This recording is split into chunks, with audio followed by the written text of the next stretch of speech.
Good morning, everyone, and thank you so much for joining our coffee chat, the EDC coffee chat this morning. I appreciate your time, and we're honored to have Steve Raider-Ginsburg and Chris Fiddler and a few of their new employees join us.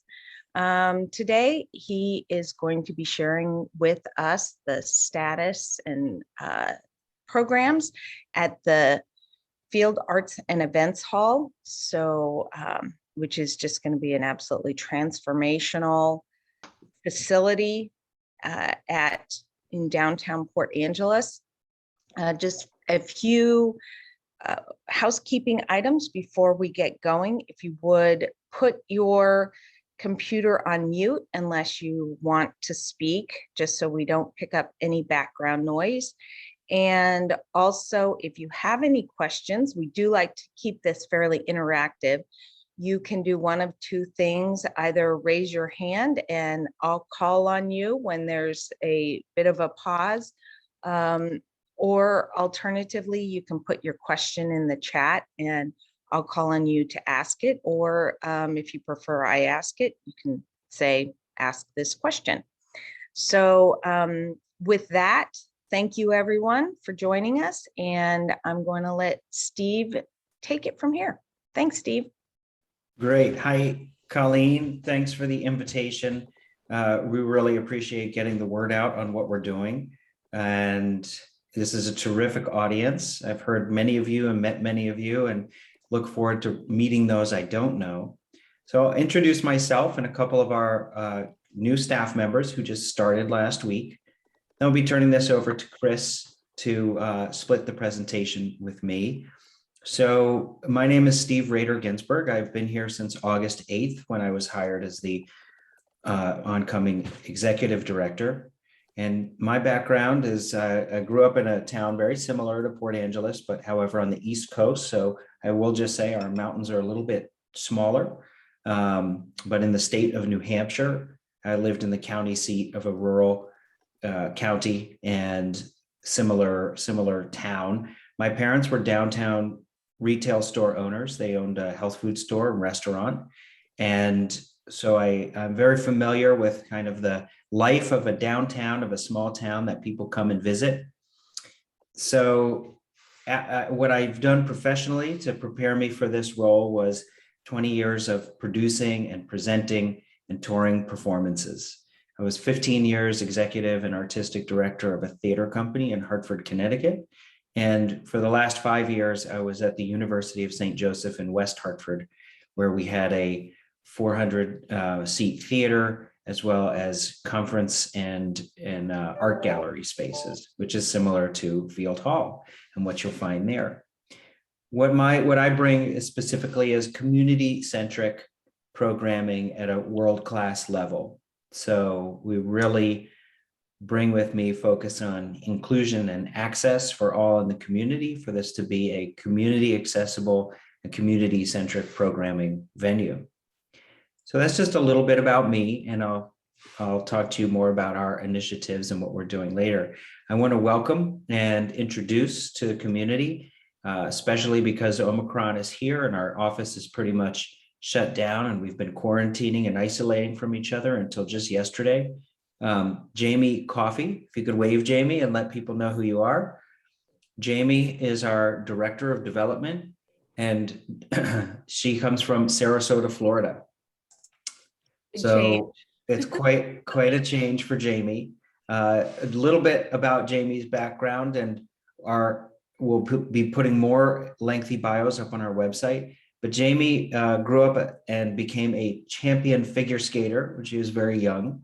And eventually, flash forward a number of years later, she was working for Alvin Ailey Dance Company in New York City in the development office, went on to Barnard College and Ringling College of Art and Design, and then has been consulting for the last 5 years in Sarasota to grow the capacity for arts nonprofits. And Jamie's led multi-million-dollar campaigns and also arts construction and capital before. So this is something she's used to and is really excited And she has some personal contacts in the Port Angeles area. So she was familiar with this area before she came here. Karen Bacco. Karen, are you here? And yep, there she is. And she's waving down on our screen. Karen Bacco is our office manager. She also started last week. Karen has spent the last 20 years in the Denver, Colorado area, and her past focus is on graphic and visual arts. She's most recently worked at the Denver Art Museum and Boulder Museum of Contemporary Art, and the most recent job is City of Lakewood, Colorado, where she was at the City of Lakewood, Colorado, supporting 320-seat performing arts theater, museum, history park, older adult and family services, and recreational opportunities, and doing marketing for all of that in the City of Lakewood. So we're truly excited to have our team amplified and grown as we move on in our process towards opening. So I'm going to introduce employee number one. The first employee over 5 years ago, Chris Fiddler, was hired to become the interim executive director, knowing that Chris would lead the building process and then turn it over to me. After I got hired, they knew it was me to bridge to operations and growing the business once the business is going. So Chris is now project director and leading the project and the build. And so we'll start off with Chris's presentation about some of the nuts and bolts and constructions and cost, since that is what he's directing and in charge of. I also want to mention that Chris is a native son of Port Angeles, born and raised here. Then he went off and had global jobs, jet setting around the world, and living in Afghanistan for a number of years, right before, not too long ago. He was also and then now he's back here in Port Angeles living clearly. Chris is our project director, and he's going to take it away and share economics, fundraising, construction, and where we came from and where we are. So I'm going to pass it over to my colleague, Chris. Thanks, Steve, and thanks, Colleen. If you could allow me to share screen. There we go. Yes, I did allow it. All right. Wonderful. Well, thanks, everybody, and for joining us so early. This presentation I'm about to give, I apologize if you were at a community board meeting that Field Hall conducted several weeks ago. A lot of this information is the same information, but I think it's probably worth repeating. So I'm going to describe the project status, and as I think Steve and Colleen indicated, maybe I just get through it and then we could take questions either at the end of that or at the end of Steve's presentation. But to begin with, we're going to start talking about where we are in the project. There's our beautiful building on a dawn last summer, and where we have landed is a milestone in construction called shell and core. And so shell and core describes a building where all of the exterior is complete. The foundation, the roof, the cladding, the glazing, everything outdoors on the exterior has been completed. It's lit. We are drying the building out. It's temperate in there. It's a good place to pause if you're trying to cure concrete, and there's tons of concrete in there.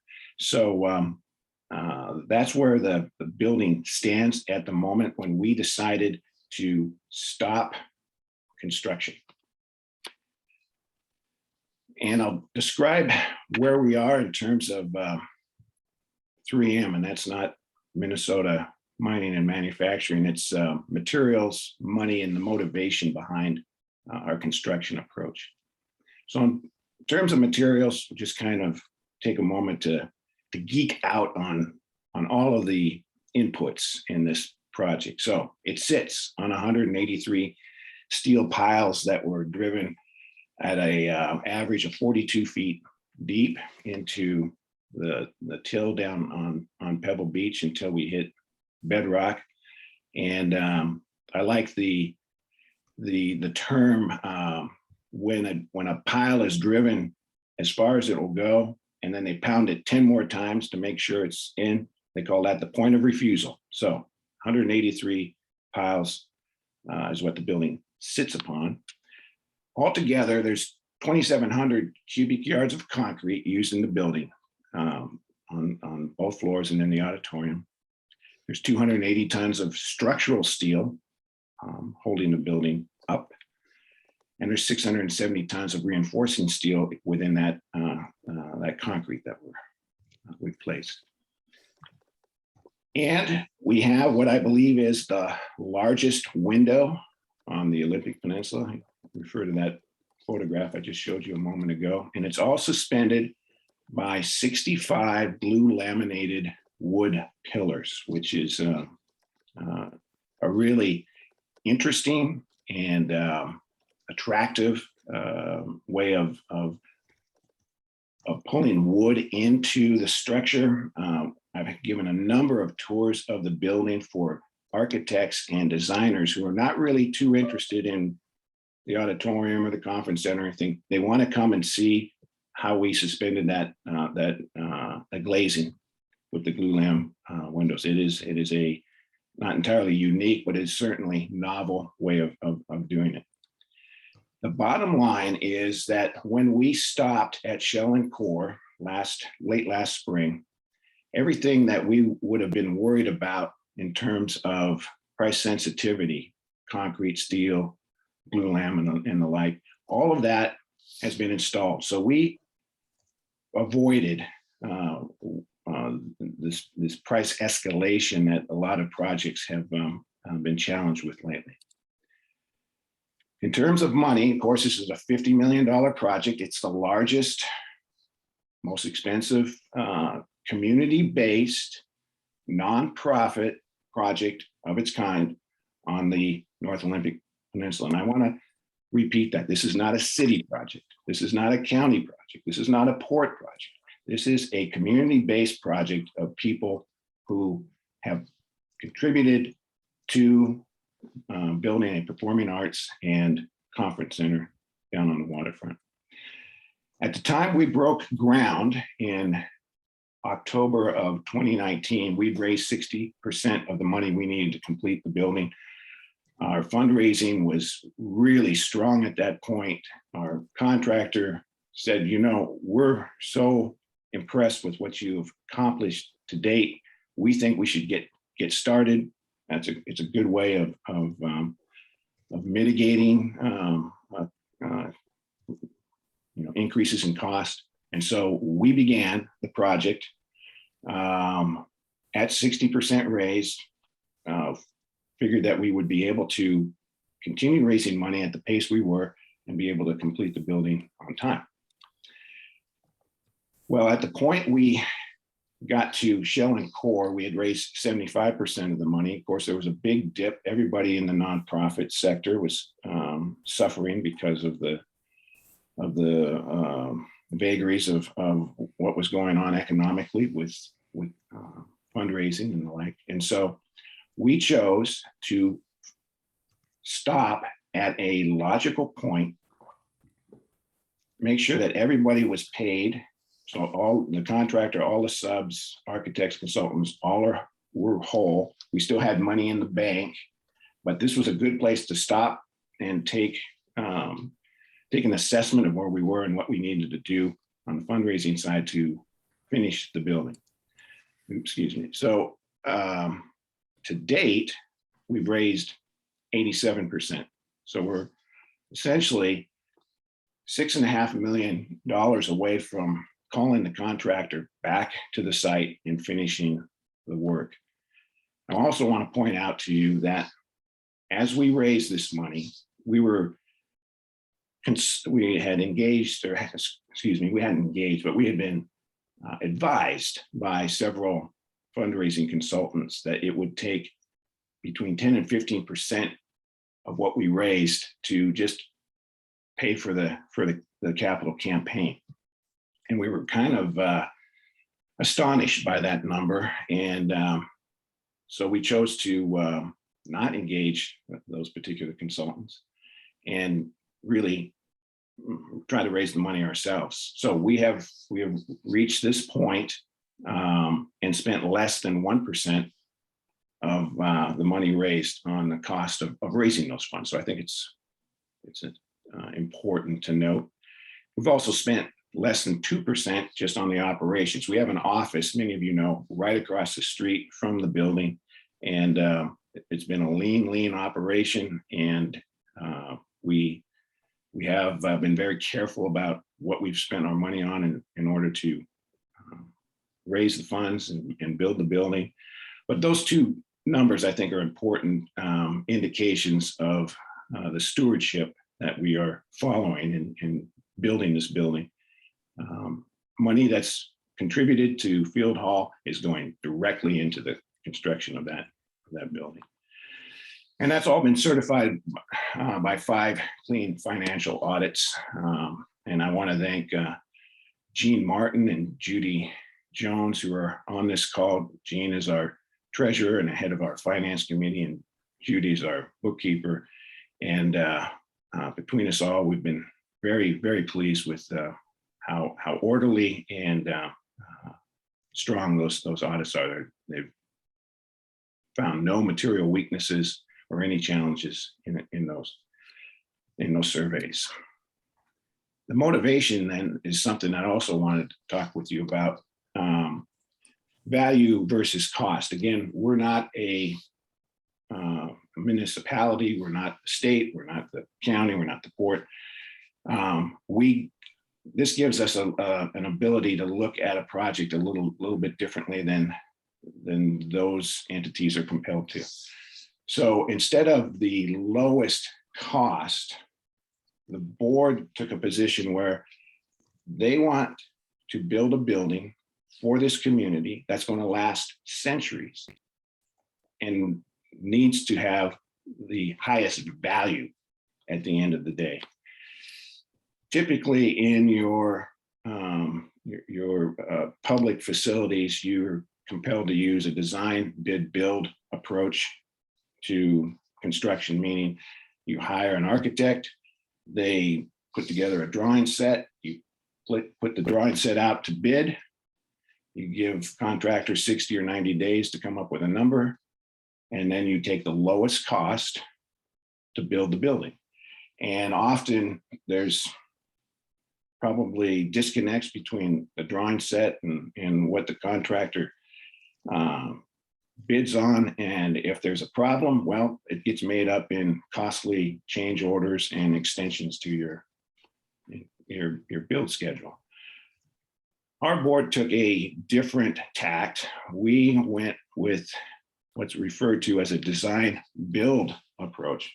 And that is really kind of a two-step part. First, the board issued a request for proposal for an architect. We landed with LMN Architects out of Seattle, which was a bonus because they're right in our backyard, or we are in their backyard. And before any drawings were created, we then issued a nationwide RFP for a contractor, and we ended up selecting Mortensen Construction out of Minneapolis. They have a big office in Kirkland, Washington. You might know them for the work that they are doing. They just finished the Climate Pledge Arena, $1 billion job over in Seattle. They're doing a big job for Swedish up on First Hill. They built a number of buildings at the University of Washington campus. They'd also worked with LMN on other projects before, so this was a bonus for us. And what this allowed us to do was the Mortensen, when the project began, Mortensen took a team of estimators and physically co-located them at LMN's offices in downtown Seattle. And so as these drawings were created, Mortensen was right there to explain, what the the realities of construction were in the field vis-a-vis these drawings. It's a three-phase process of design drawings, schematics, and then construction documents. It took 9 months, and at the end of that period, Mortenson was so confident in the drawing set that they came back to the Port Angeles Waterfront Center, Field Hall, and said, "We believe in these drawings, and as a result, we will give you a guaranteed maximum price for this project. And if we miss something, if there was something that we just didn't occur to us, if there's a cost to that, that's on our nickel, not on Field Hall's." So that is one of the driving benefits of the design build approach to this. And then they gave us a 641-day build time. And of course, if that build time were to go over in a regular sequence, then those costs would be borne by Mortenson as well. So what that allowed us is a much more of a team approach. Those of you who've been in construction probably know that there's just kind of this adversarial nature between owner and contractor in the design bid build approach. But in the design build approach, everybody is on the same side of the table as we are working through some of the challenges of construction. That is the architect, LMN, Mortenson, and then we also engaged Vanner Construction as our owner's representative. As this was being negotiated, one of the things that we had included in the contract was an exit ramp, or what we call an exit ramp. The idea for contracts is, one, to describe the roles and responsibilities of the parties, and two, when there is a disagreement, how are we going to rectify that? How are we going to manage that challenge, whether it's a disagreement or something comes up? So that clause was included in the contract. We had no idea what it might be. It could be, we couldn't get certain materials, or there were supply chain issues. No one had thought that it had to do with a virus, but there it was. It was in the contract, and we were at a point where we needed to activate that clause. So that's where we stopped. We worked with Mortenson. We saw this on the horizon about 8 months out, that the fundraising was slowing down. And so we began a process of figuring out an important place to stop, which was shell and core. Shell and core ended up becoming very useful for us in the fundraising scheme, because it now allows us to take folks in to see the interior of the building, to get a feel for what we're accomplishing. It's our most important fundraising tool. And this design build approach, because Mortenson had worked with the architect in creating that design package, a building of this nature is probably one of the most technical buildings being built ever on the Olympic Peninsula. Usually there'll be thousands of requests for information for the subs because this didn't match up to this or that, and then hundreds of change orders. It's just, that's the nature of $50 million projects. But in this case, we've had only 408 requests for information, and I've only signed 13 change orders throughout the entire project. And so it's indicative of how well this project is proceeding.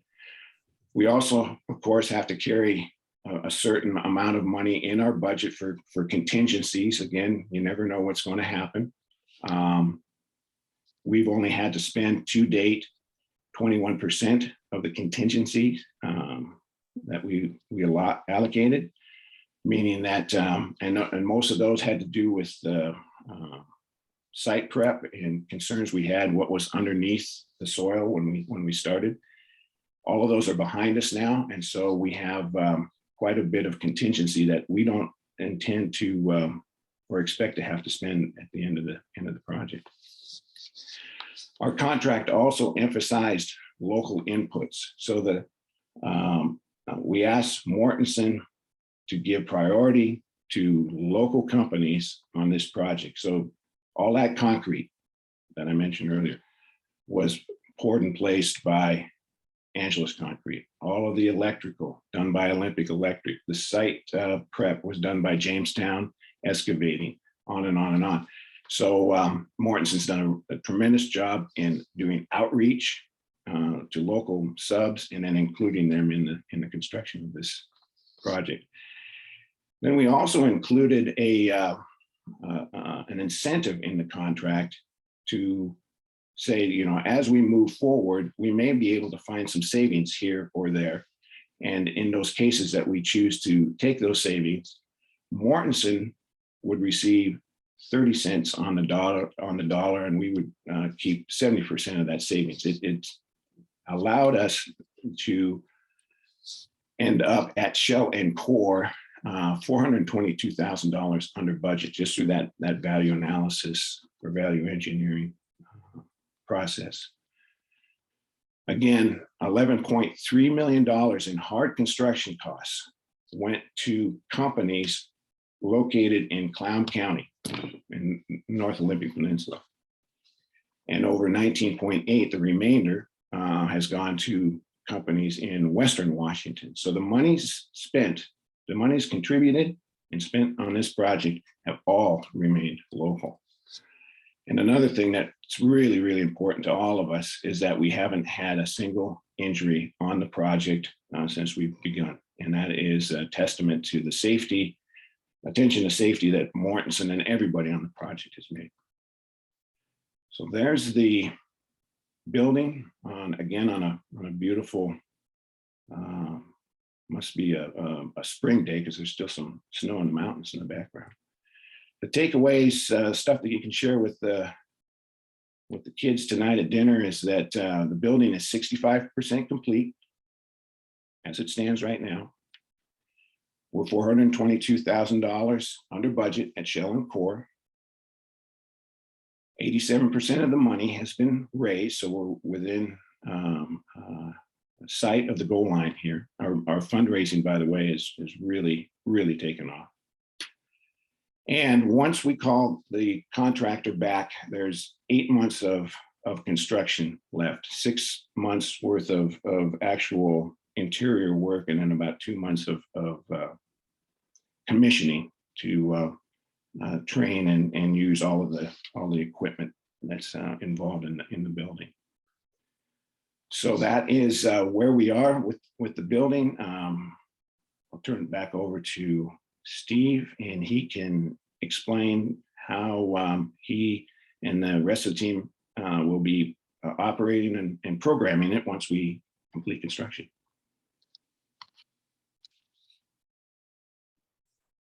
Thanks, Chris. Colleen, should I just jump in, share my screen and keep going? Yes, that sounds great. Excellent. Thanks. And so nobody had any questions for Chris before we jump into the next group of slides? I don't see anything in the chat. So yeah, let's just keep on going. Okay, great.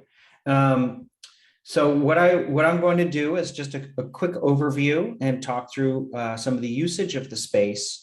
And we'll definitely have some time for conversation at the end here. I want to bring up this. As you can see, this was the last developable piece of property on the waterfront in downtown Port Angeles. It had some parking, had some open space. This shows, you can see 3 different spaces here from the overview. Where the cars are is the footprint of Field Arts and Events Hall. Next to it is will be the lower Clallam, and they are building a cultural center. And next to that is the Marine Discovery Center, the future home of Faro and NOAA and the Marine Sanctuary Foundation. So that is not only where Field Arts and Events Hall is, as you can see, almost completed now, but it will be a future campus of these 3 nonprofits being the Port Angeles Waterfront Center. I did want to note at the top of the call, not only is Jean and Judy on. We have Brooke Taylor, who is our board chair. So you can give a wave, Brooke, to let people know who you are.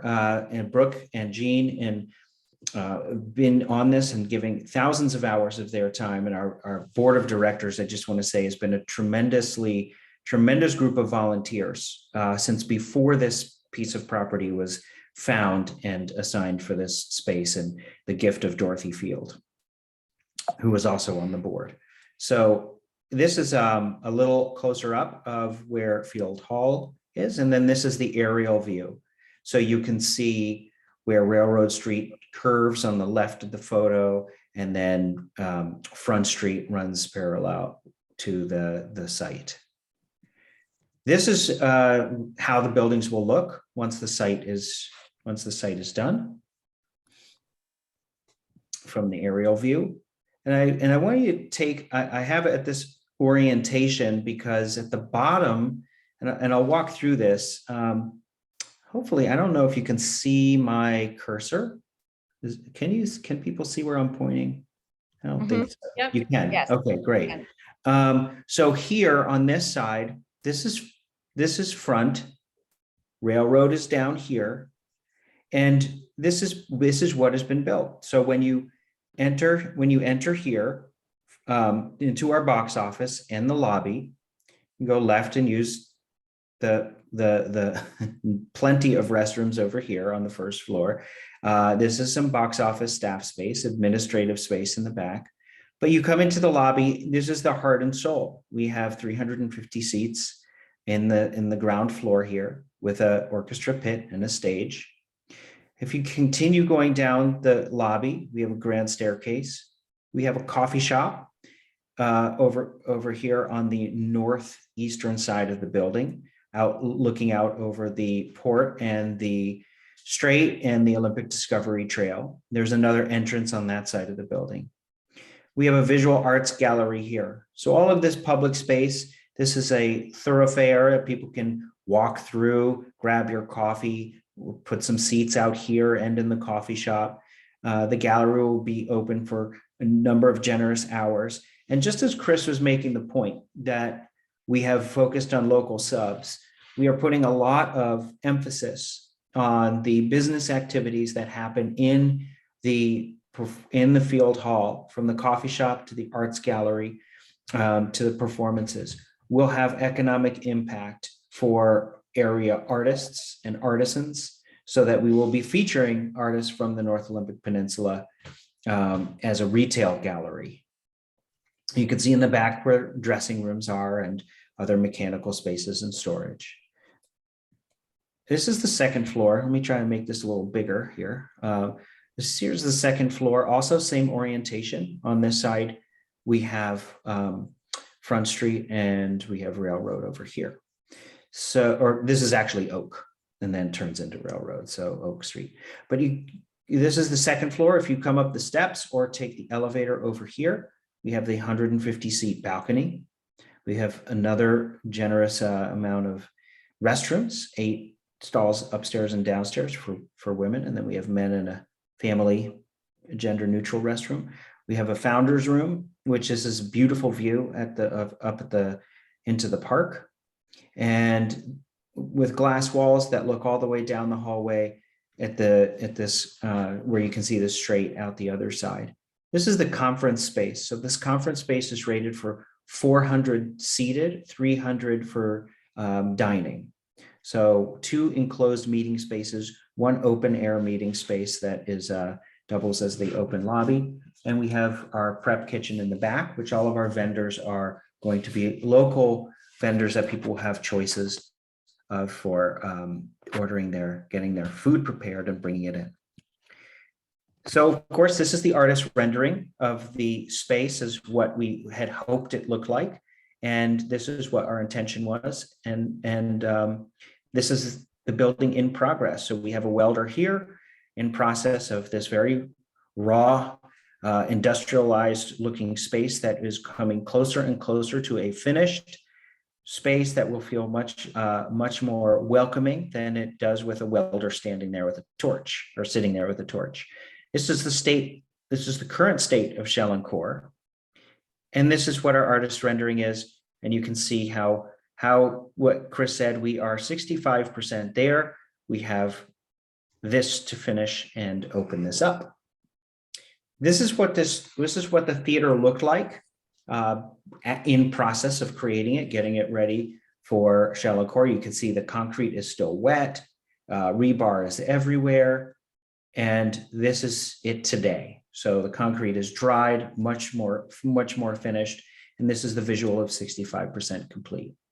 This is our view from the balcony. There's a few things to notice. We've got a pocket in the back. That pocket is for our orchestra shell. We have a really generous space for catwalks, hanging lights. This is a very contemporary theater with all the learning of the past, bringing our LED lights and the top equipment of sound coming in here to make this not only an enclosed view of intimacy, but also for sound and light to be world-class in this for Port Angeles. This is another view of the balcony where you can see that box on the top is for the spotlights and the catwalks that walk all the way around the entire ceiling of the theater. Another view from the balcony, and you can see up into the lighting grid, and so you can see how many points there are for lights to be hung. The stage, I will just say, the stage is 62 feet width, 32 feet depth, with this area being an additional thrust of 6 more feet coming out, as well as being able to be lowered to be a musician's pit. This is a view of what the rendering, what will look like. This is with the orchestra shell in and an orchestra playing. So this field hall was built with our with our arts organizations in mind. So we have envisioned and been talking to the Port Angeles Symphony Orchestra from the beginning. They are one of the partners that was designated in the will by Donna Morris when she left the largest gift that Clallam County has received for any nonprofit venture. And it was $9.5 million.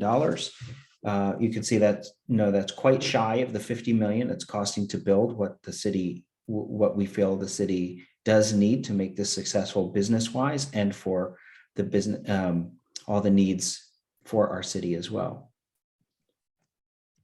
This is another view. So you can see that there's other ways of using this. This is without the orchestra shell. This is after a performance. This is a curtain call. And this is people seeing that show, and you can see how generous the space is with how many people are there and how actually close they look from even the back of the balcony. This is family events. This is circus and Cirque. We know that our friends in Canada who came up with Cirque du Soleil are close by and have some of the best Cirque in the world. And we look forward to having that in our family series as well. And we've gone from acoustic music to amplified rock and roll, country, having the really dynamic use of the space and how lighting can change and work with our venue. This is the view from that founder's room looking north towards the strait. And this is the artist rendering of that same view when it is finished. So you can see the metal at the top of the ceiling will have this dropped wood, a lot softer, a lot more lights to soften this up. This is our conference space area. Again, second floor, gives a great view of the strait and the port. And this is what this is when it's 100% complete. And as you can see, that was our intention. And this is the reality. So we're pretty spot on. I'm really impressed with the quality of Mortensen, LMN, Shallock Collaborative, Jaffe Holden. These are all partners who have designed this space to be what it is. And here you go as a familiar view that many of us have seen over and over again in downtown. So I'm going to stop share and just finish up by telling you a couple more things about the space, that what you can expect for programming, what you can expect for programming is that we will have a diversity of performances. We'll have movies, dance, theater, music of all kinds, talks, debates, spelling bees. It'll be not only a performance center, but a civic center and a space for social gathering. We'll have our coffee, we'll have soups, we'll have desserts, we'll have visual arts, we'll have conferences and meetings, and of course, we'll have a bar there as well. Our commitment to Port Angeles, and especially the partners specified in Donna Morris's will, to the Port Angeles Symphony Orchestra, Juan de Fuca Foundation for the Arts, Peninsula College Foundation, City of Port Angeles, the Port Angeles Fine Arts Center, and the community players. And it goes on. Those were specified in Donna Morris's will. We will be working to make the most attractive and easiest and best way for them to get in, utilize the space to its fullest technical capacity, and receive economic benefit. So outside of that, I act as the artistic director for the place, for Field Hall, and will curate performance seasons that we will be bringing acts from our region in the Northwest, across the country, and globally. So Port Angeles will see connectivity all throughout the world.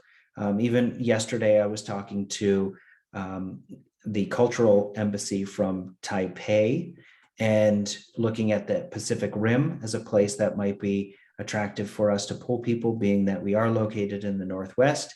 So being that gateway to Western Canada and to the Pacific is a perfect location for us, and to bring those art forms in. I do want to call out a couple people on this call that we have partnerships with. So one is that we are forging many partnerships, and we're furthering the missions of various other nonprofits to strengthen the social net of our community.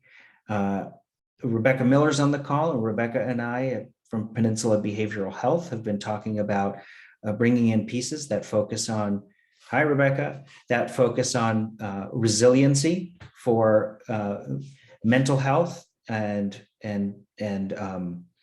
other economic challenges, how Field Hall can work with their job placement program, as well as taking on some of the stories in our neck of the woods to improve that. I also want to bring up Mia Boster. And Mia, if you want to wave and say hi, Mia and I have been working, and Mia incredibly well with a workforce development program. Mia is the Dean of Workforce Development at Peninsula College. And so we are lacking in our area, as Seven Cedars knows, as Red Lion knows, that it is difficult to find technical and media skilled labor and people who can run events and technical skills. So in a collaboration with the theater department, the ecotourism and hospitality departments that exist, we're blending some of those classes and adding new classes to make a media technician certificate program, which Field Hall will hire out of that pool and ongoing as more and more. And we hope to move that to a minor and a major if we can continue this flow of training and hiring it here, so that we work at union rates and living wage for our media technicians, and we don't have to import from King County or further. I do want to bring up now the economic impact of activity, and I'll basically end here. And just for us to realize, Field Hall is located downtown, as we know. And when a performing arts center in a city of our size is located downtown, it has incredible economic impact. And I'm quoting from Americans for the Arts, and a report from the Americans for the Arts that focused on the state of Washington. It shows that arts and culture organizations leverage additional event-related spending by their audiences that pumps revenue into the local economy. When patrons attend an arts event, they pay for parking, they eat at dinner, at a restaurant, they shop in local retail stores, they fill up in gas, they stop at the convenience store, they have dessert or a drink on the way home. And all of that breaks down to an average in the state of Washington of $24.60 additional impact on the community per person that attends an event. So we're not even talking about the ticket that they spend to get to Field Hall, but $24.60 per person for every ticket sold will come into our local economy. And so you can imagine the ripple effect of all of that.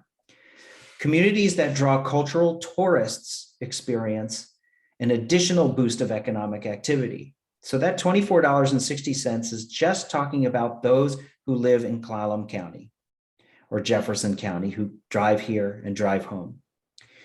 When we bring in tourists, the tourism industry research has repeatedly demonstrated that arts tourists stay longer and spend more than the average traveler. Arts and economic prosperity for, which was this study, reflects these findings. 32% of attendees live outside the county in which the arts events took place, and their event-related spending is more than twice that of their local counterparts.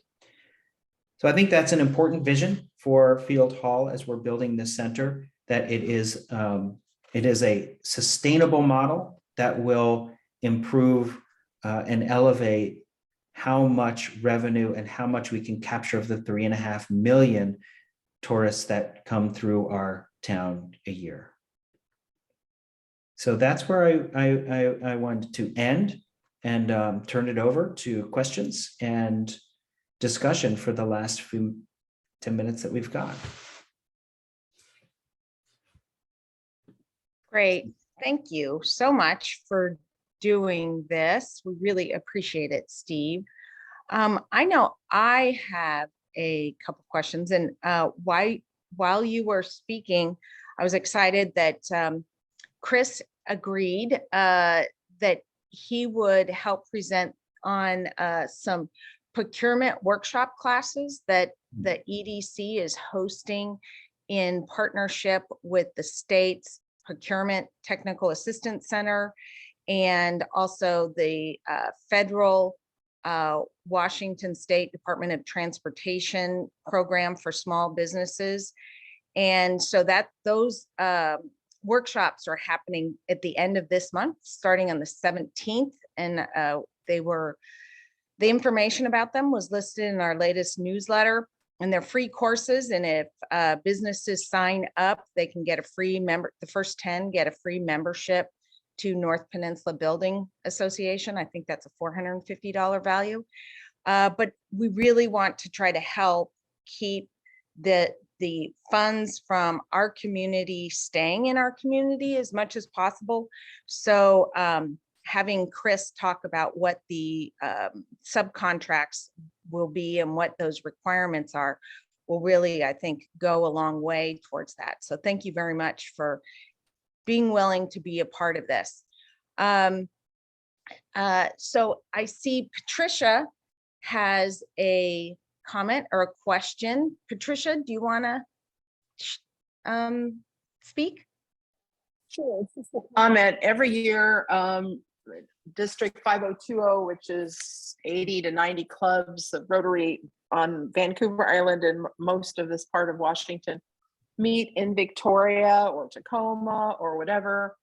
And it's so convenient to walk across to Victoria to conference for all the people who live on this side. And it would be just lovely for them to be able to do the same thing back. And we've never had that capability before. So I'm really excited to think that I think this facility will be big enough. And with the new hotel the tribe's putting in, there hopefully will be enough rooms in Port Angeles to handle all the people that would be coming. But it's a huge amount in a truly wonderful conference. And it happens every other year, 1 year in Canada, 1 year in the United States. And normally Canadians have to drive to Tacoma to get to their side of that conference. So hopefully it'll be something that'll be ongoing for us. Patricia, let's get you scheduled. That's our anticipation. And I see the next question is, what is the status of the Lower Elwha Clallam Hotel?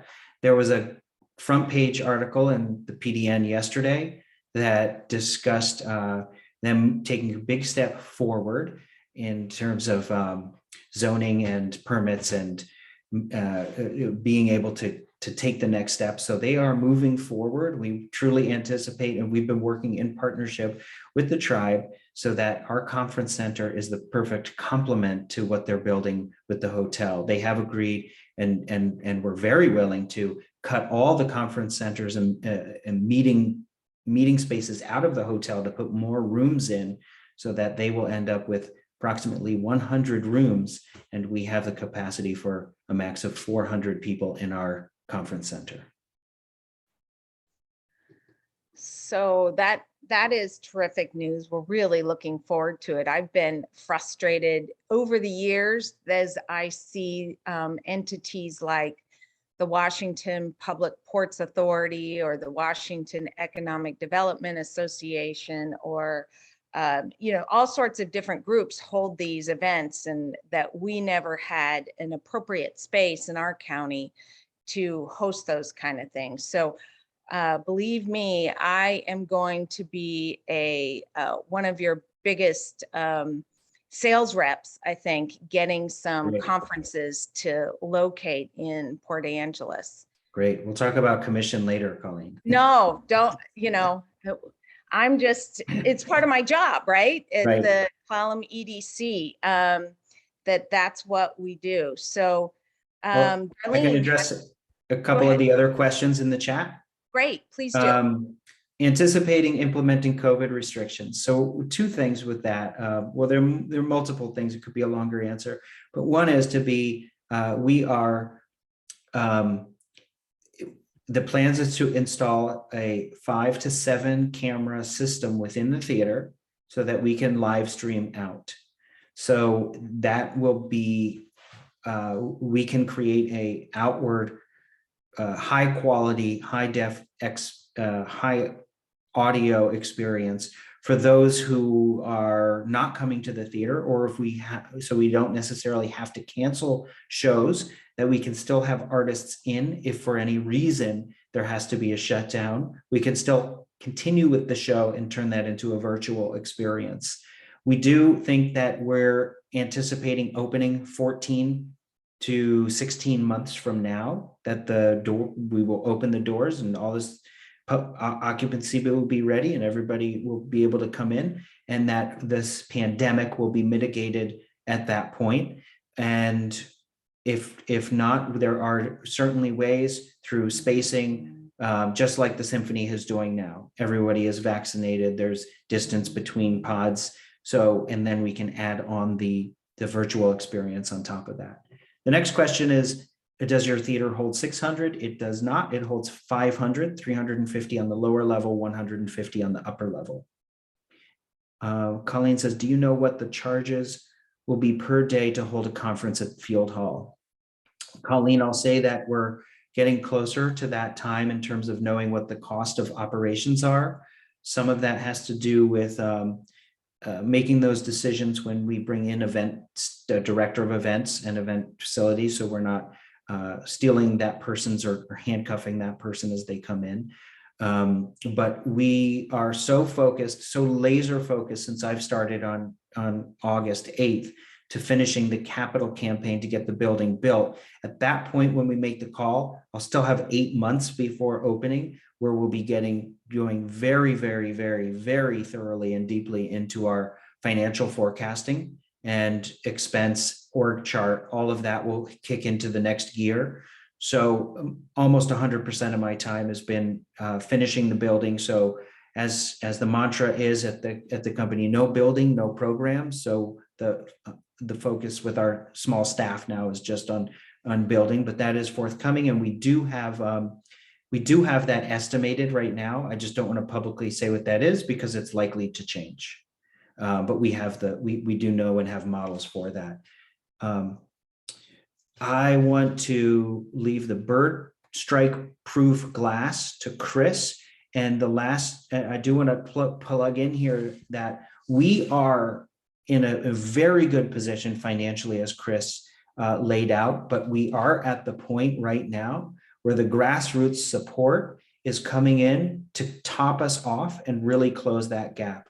So as of now, all of our seats and naming rights for each seat in the theater is available to be purchased. Those purchases can happen over the course of 5 years. If we have pledges out to 5 years, we can access that bridge loan funding because we know we have the money coming in future years of pledges, because our board smartly decided years ago that this would open debt-free, and to have a debt-free facility open is essential to its long-term success. And I'm wearing the shirt right now that we just got in from Subalpine Tees, the Port Angeles t-shirt maker, and you get a shirt with every purchase, short sleeve or long sleeve. So if you get a naming right of a seat, you'll also get one of these awesome shirts in the mail and become part of a member of our founder circle, which will have benefits. So Chris, I want to turn it over to you for the bird strike proof glass question. Sure, it's a good question. So this has been addressed in the design. The glass has a, and you can't see it with the naked eye, but if you were to wear a pair of these night glasses that you see advertised on television, they call them like tack glasses or something. They have kind of a yellow lens. If you have one of those on and you're looking from the inside out, you'll note that the glass has a kind of a netting in it. And we can't see it, but apparently birds can. And when the local Audubon chapter reached out to us after the glazing was complete and had their concerns about that, we told them that we would keep track of any indications of bird strikes throughout the building. So I walk the building daily, interior and exterior. There has not been one evidence of one bird strike to date. So no bird seems to want to take a shortcut through the conference center to get to the other side of the building. So we're really pleased about what LMN was able to do for us to make sure that we weren't upsetting any of the, particularly the songbirds and migratory birds down there. And birds will be a big feature of the Marine Discovery Center. And so we feel very safe in that respect too, that there will be additional birds down in the area, and working in the Marine Discovery Center will be looking at their not only safety, but proliferation in the area. You also note that people were worried that we were going to have a lot of seagull, not strikes, but seagull poop on the building. That hasn't been a problem. Our biggest problem is all the nose prints from people trying to look inside the building to see what's going on. So we're just going to keep wiping those off and hopefully be able to open the doors here in 14, 16 months.